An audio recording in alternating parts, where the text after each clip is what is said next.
A Central Texas municipal utility district will stop adding fluoride to its drinking water next month. We first reported the decision back in September. Since then, KXAN investigators have heard concerns from dentists on both sides of this debate. Arzo Dost takes a look at why the decision was made and if more cities are moving in this direction. This was sent via email. In a letter sent to the Brushy Creek Municipal Utility District in Williamson County, we are writing to express our support on behalf of water fluoridation.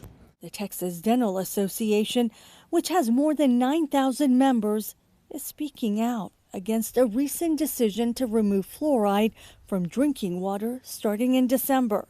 Think of it on the lines of why people have vitamin D fortification in their milk, or why people are recommended to wear sunscreen when they're out in the sun, or why we have seat belts.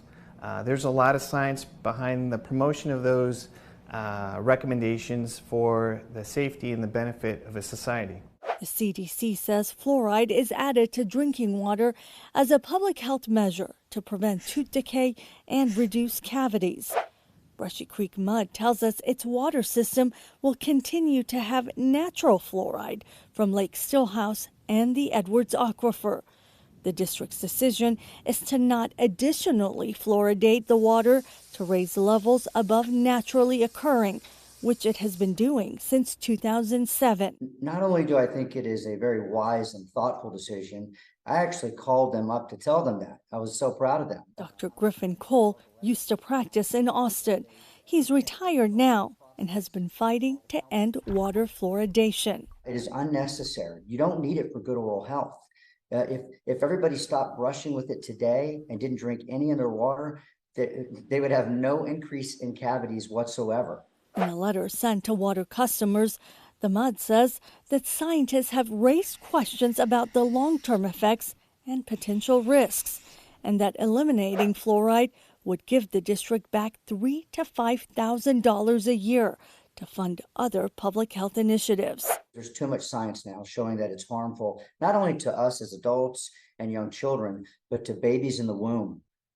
Pregnant moms who are drinking fluoridated water are giving birth to children that have cognitive impairments, including lower IQs. The science that's behind fluoridation is a very current science, and there are fringe studies that alarm people because they are done with excessive amounts and they're done with abnormal types of exposures.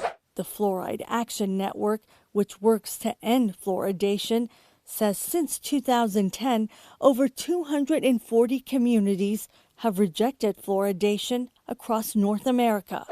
Community water fluoridation benefits everyone, especially those without access to regular dental care. As the debate continues here in Texas, Brushy Creek Mud says it should be a personal choice. The district says it has no plans to reverse the decision. Arzo Dost, KXAN investigates.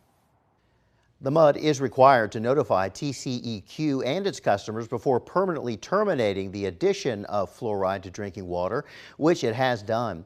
The state health department did have a fluoridation program which collected data in Texas, but it ended last year because of budget cuts.